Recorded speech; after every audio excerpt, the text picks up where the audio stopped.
Good morning and welcome to chapel. I'm Joe, And I'm Ben.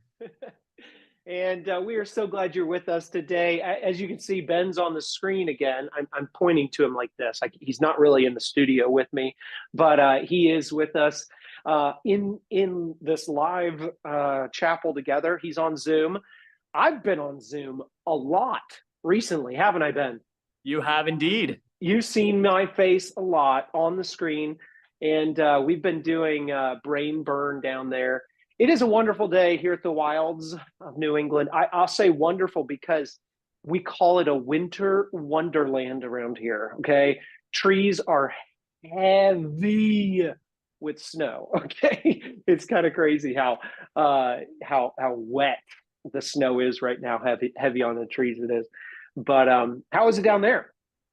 It's a very different story down here, Joe. Yeah. We started with a big rainy morning, and now if you look over behind me, you just see it is just a beautiful bright blue sky day outside Mm. here in North Carolina.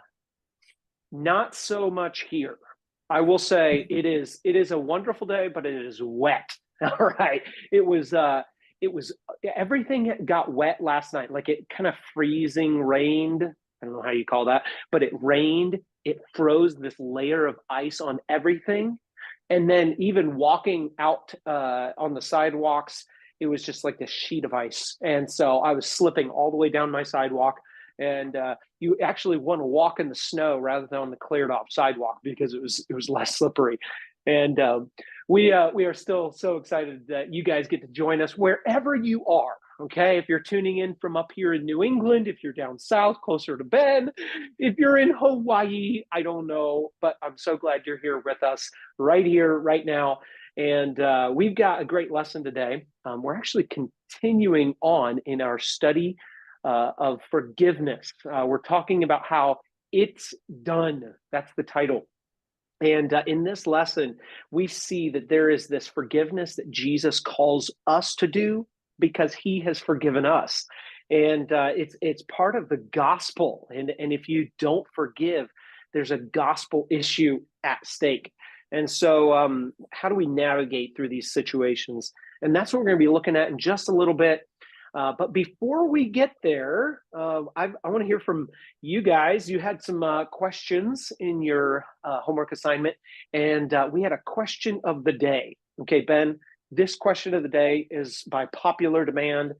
Three people mentioned the same question. Okay, so that was Elena and Lauren and Abigail. They all asked, what is your favorite Christmas carol? All right, Ben, what is yours?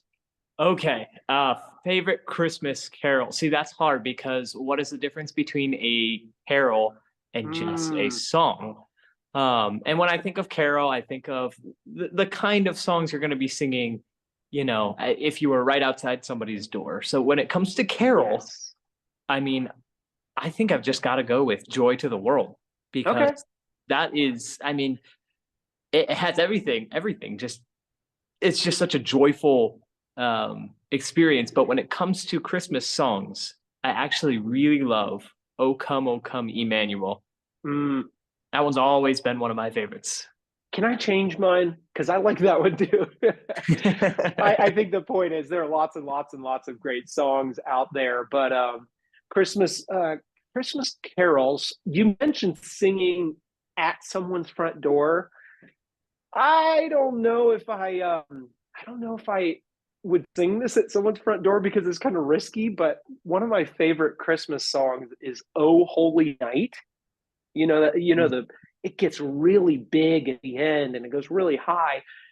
I mean, that's a pretty bold song to sing like a cappella, at someone's door. But that is definitely one of my favorites. When I was thinking Christmas songs, I think that broadens out to other silly ones like Winter Wonderland or songs about the Christmas tree and stuff like that. Or the 12 Days of Christmas song. Hmm. Okay, silly songs like that. There's a version of the 12 Days of Christmas that I just laugh at every time I hear it. And what they do is they take the whole song and they just start by singing the last verse. So instead of singing all of the verses, they just sing the last one, and then they joke about it and they say, "Wouldn't it be crazy if we sang a different, verse for every day?" And it's just silly because the whole annoying part about that song is that you repeat it so many times. So Right. if you ever want to do that, then all you have to do is just sing the last verse, and it just shortens the song like crazy. So there you go. Favorite Christmas songs. Those are those are some of ours. Joe, So I would love to hear you sing "Oh Holy Night" right outside my front door, a cappella.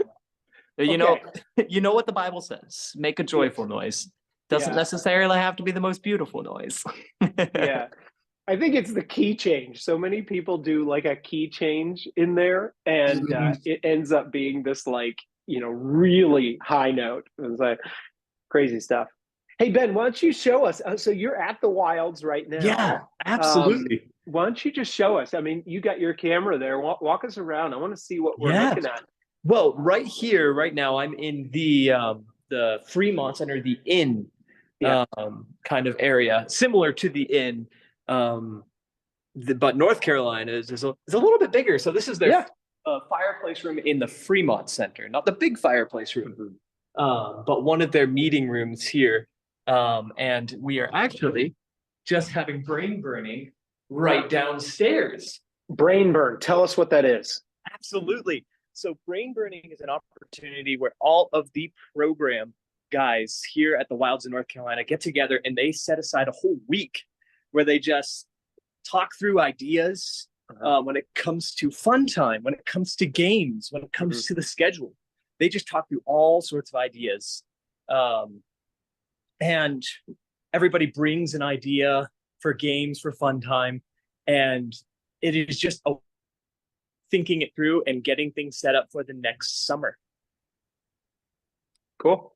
And they're actually all in the Blue Ridge room right here, right now. Cool. Let me go peek us in there. I want to say hi to everyone. Absolutely. I was on Zoom earlier, but I want to say hi to him from Yeah, this is where we're brain burning week is going on here. Hey guys, all the guys from program. Wave at all the homeschool chapel kids. Say hello to all the homeschool chapel kids. What's up? So I'll let them get back to their working down here. I'm sure they're working hard and not hardly working. And Joe, you've been a part of this too. Yes, I have. I was but from a distance. They set up a Zoom camera up in the front so that I could tune in whenever I want to. And so while I'm up here in New England, I'm listening and paying attention as much as I possibly can, because it's all kinds of details about how to build a new a medieval themed fun time and a medieval themed game and all kinds of stuff. And so I'm learning a lot, and hopefully we'll get some good ideas from each other during this week. So, oh, absolutely. And Joe, I am not towards the central area of camp right now, but maybe in a future week when we zoom in, I can give them a quick tour of just the central area. I'd love that. The campsite.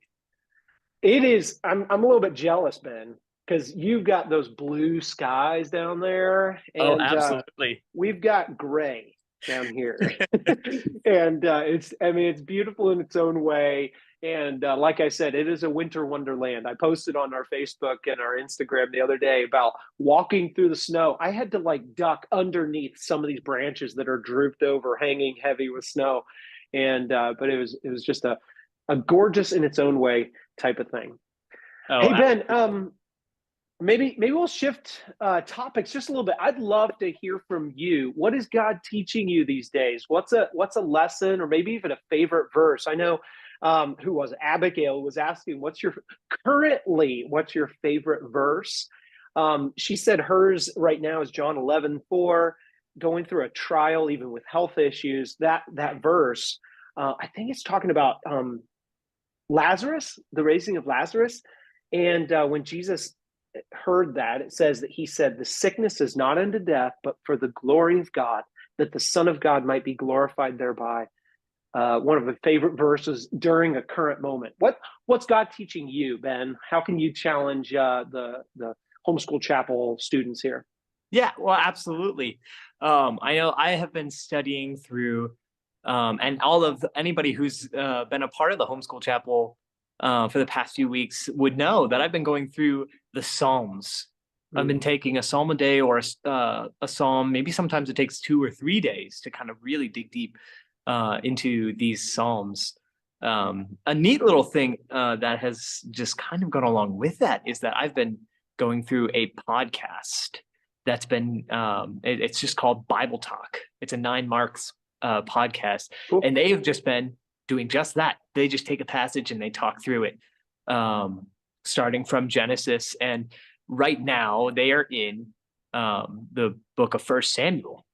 And what's neat about that is a lot of the Psalms that I have been going over recently are Psalms that David wrote while he is on the run from Saul, or some when he is um, on the run with from Absalom. And I haven't gotten quite there yet in the podcast, but it's really neat to see those connections. And one of the little things that I've been taking away from that is just that no matter what situation David is in, sometimes you see him just pour out to God, saying, this is the kind of things that are going on. It seems like the wicked is just prospering.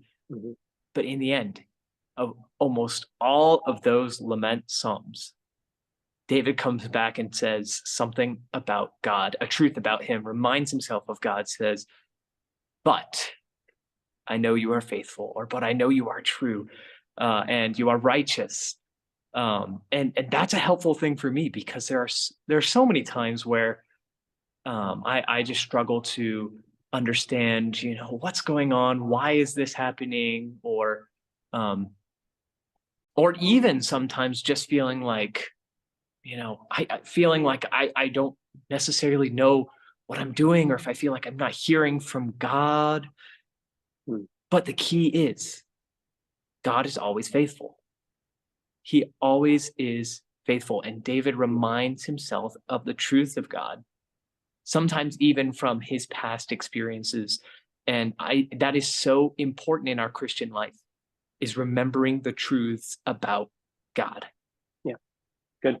And you Well, said awesome. favorite verse. Yeah. It's Yeah. it's Currently, one I it's mean, it one can that just I've be mentioned. a Yeah, it's current it's favorite it's verse one too. that I have mentioned at one point on this homeschool chapel. It's Psalm 37, Yep. 4 and 5.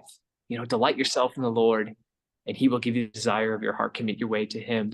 Um, commit your way to Him. Trust in Him, and He will act. And what's really really cool about that is it's just it's my verses for biblical decision making when it just Mm. comes to decision making in general.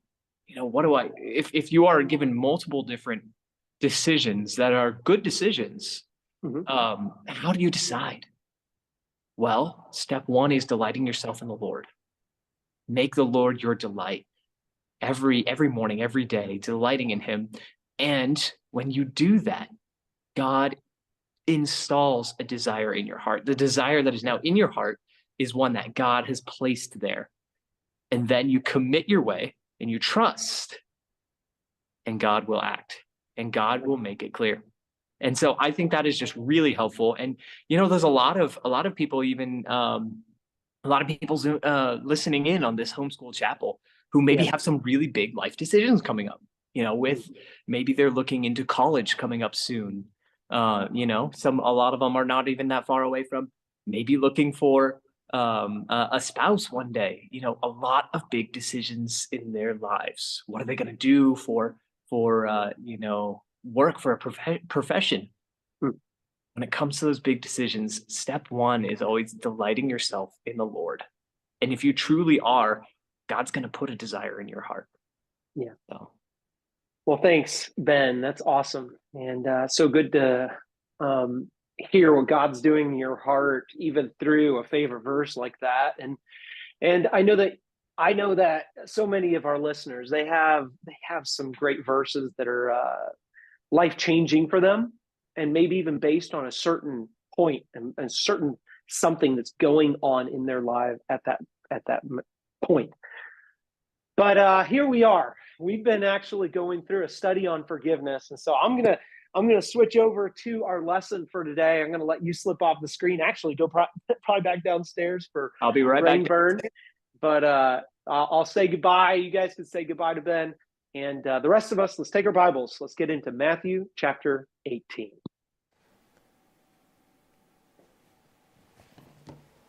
Matthew 18. We're looking at the study of forgiveness. And last week we left off in this study about how forgiveness is kind of a dangerous thing. It's kind of a hard thing to do. And I asked you guys to talk about that unforgiving believer. And why does an unforgiving believer just not make sense? And it's kind of a silly question, but you guys did a great job even thinking through. It's because we're called to follow Christ's example in forgiveness.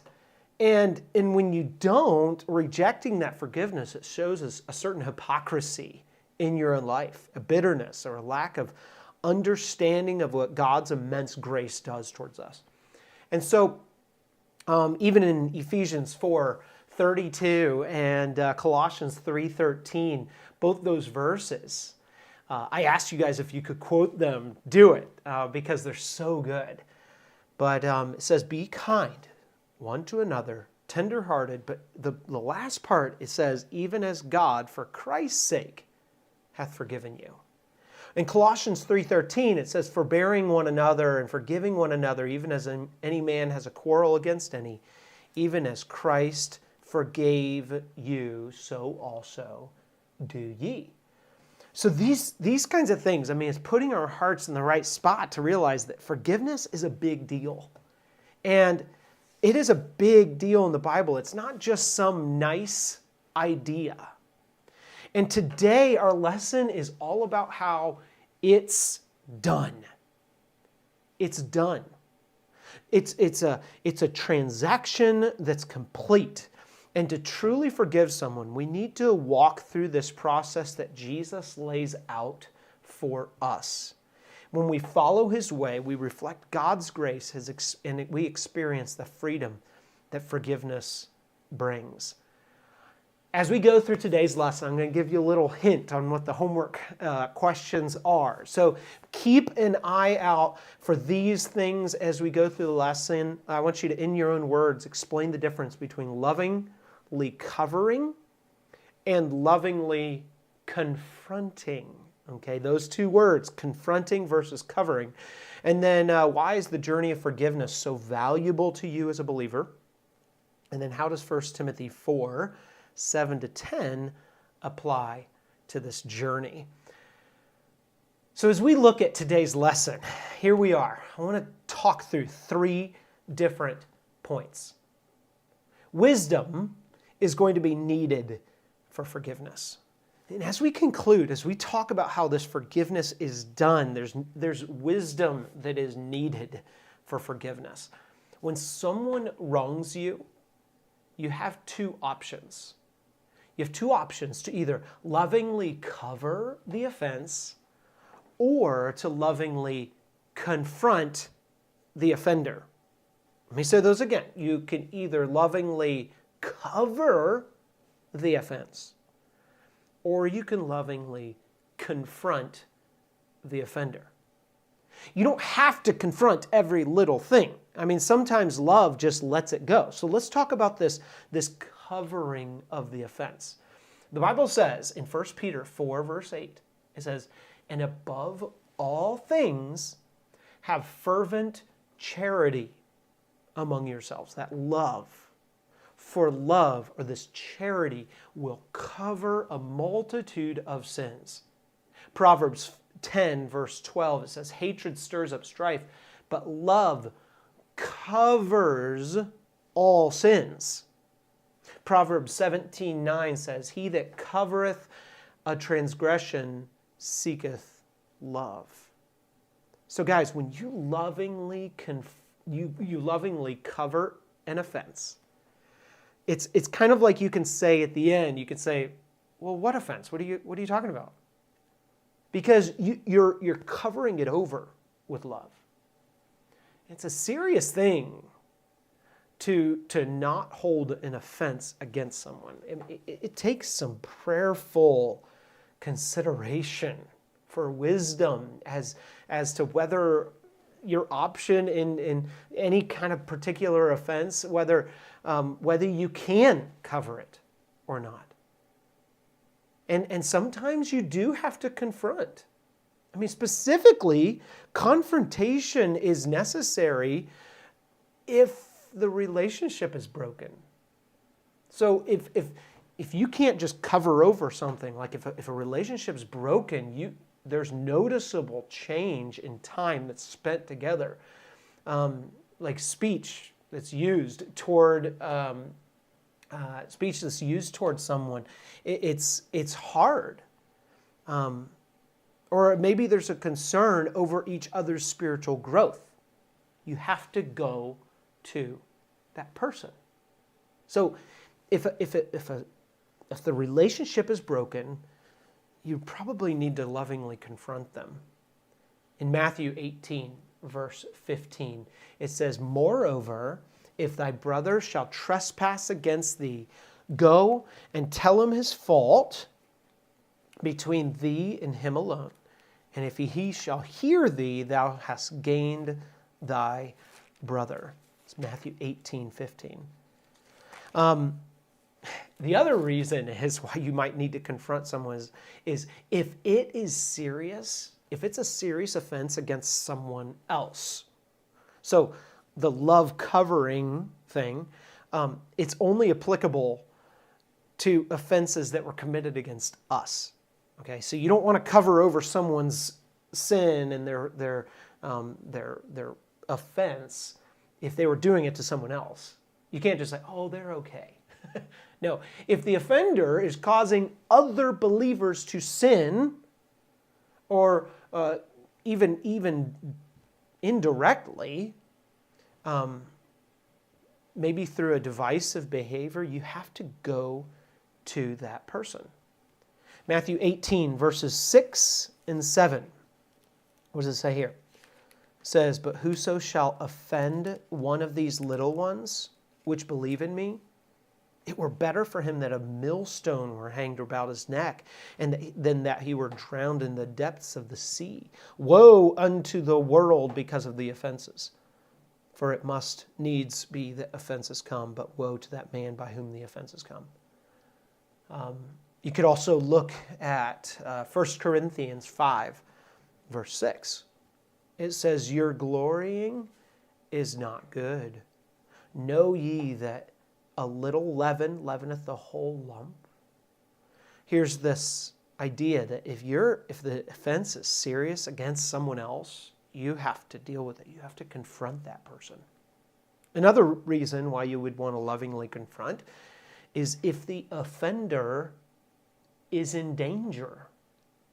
So if the offender's path is like destructively physical, or it's a spiritual thing that you feel like you need to go and rescue him and protect him from endangering himself, then go to him and confront him. James chapter 5, verses 19 to 20. It says, "Brethren, if any of you do err from the truth, and one convert him, let him know that he which converteth the sinner from the error of his way shall save a soul from death, and shall hide a multitude of sins." Or this verse in Galatians chapter 6, verse 1, it says, "Brethren, if a man be overtaken in a fault, ye which are spiritual, restore such a one in the spirit of meekness, considering yourself, lest you also be tempted." So confront these people. And you have to have wisdom when you're forgiving people. But there are also some promises that need to be made during forgiveness. If you confront someone and they ask for forgiveness, it's time to step into the transaction of forgiveness. Just saying, "I forgive you," that's good. But meaning it means these three promises. I want to give you these three phrases that were mentioned in the book. The first one, I won't hold this offense in my heart. That's a pretty powerful promise. That means you won't keep replaying it or stewing it over. Instead, you'll meditate on God's forgiveness for you. In Ephesians 4:32, what does it say? Be kind one to another, forgiving one another, even as God, for Christ's sake, forgave you. So forgive like Christ forgave. He didn't hold the offense in his heart. Or this next promise that's made. I won't spread this around to others. No gossip. No venting. No posting about it. No sending a text out to everyone. Did you hear what so-and-so did? You keep it private. In Proverbs 18, verse 8, it says, the words of a talebearer are as wounds, and they go down into the innermost parts of the belly. Don't go around telling everyone everything about what happened to you. Another promise that should be given during forgiveness. I won't bring this up against you again. I won't bring this up against you again. Once forgiven, it's done. You won't throw it back in their face. You won't keep a record and bring it up later. Proverbs 17, verse 9 says, he that covereth an offense seeketh love, but he that repeateth a matter separateth very friends. These promises are serious. And if you really want to forgive, you will want to make these promises towards people. I won't hold it in my heart. I won't spread it around. I won't bring this up to you again. And now, if you break them, you're in the wrong. So the first thing, wisdom is needed in forgiveness to either cover or to confront. Promises are needing to be made during forgiveness. And then thirdly, goals need to be pursued in forgiveness. Why go through all the hard work of forgiving? Why? First of all, to glorify God. Forgiveness, it shines like a light on the grace of Jesus. It shows people what Jesus has done. It shows his mercy, and they can see it in action. And the greater the offense that's forgiven, the clearer the gospel shines. And that's what Matthew 18 talks about. To grow in Christ-likeness is the other thing. To glorify God, and then to grow in Christ-likeness. And forgiveness is part of how God matures us. So when you reconcile, you're helping yourself and other people to grow to be more like Jesus. The other reason is to show your love for God. If you love me, Jesus says, then keep my commandments. Forgiving is one of those acts of obedience and worship towards him. So, we need some wisdom, don't we? What are we going to do? Cover with love, confront. What are the promises that we can make, how we can keep this? You won't keep it in your heart. You won't spread it around to others. You won't bring it up again. And let's pursue these goals of glorifying God and becoming more like Christ and showing our love for God. Forgiveness isn't always easy, but it's worth the journey. And think of it like driving to a new destination. At first, you might even need a map, you might need GPS, you might need clear directions, but over time, you're going to recognize the landmarks, and the trip will get easier. And I really believe that Matthew 18 is the map for us. And guys, whenever you have an issue with forgiveness, come back to this map and review it. Study it ahead of time. Get familiar with it. Forgiveness, it finds its traction in the gospel. And what Jesus teaches here is so vitally important. The more you forgive, the more you're going to see God's grace at work in your heart. Take some time to go through the questions that we have for homework and answer these three things. In your own words, explain that difference between confronting and covering. And then why is that journey of forgiveness so valuable to you as a believer? And then look at 1 Timothy 4, verses 7 to 10, and apply this to the journey. This is the end of our study through the book, Help, I Need to Forgive. If you want to dig deeper, get this book. You can get it on our website and go to the store.wilds.org and you can get one there. But just remember, forgiveness isn't just about the other person. It's about living out the mercy that God has shown you. Will you choose to reflect His grace, to hold on to bitterness? Will you choose to forgive the other person or hold it against them? The choice is yours. And guys, it's one that reveals your heart before God. Don't let bitterness win. Step into the freedom of forgiveness today. Well, that's all the time we have for today. Up next, we do have a Christmas chapel coming, one more before the end of the year, so don't miss that one. We'll see you then.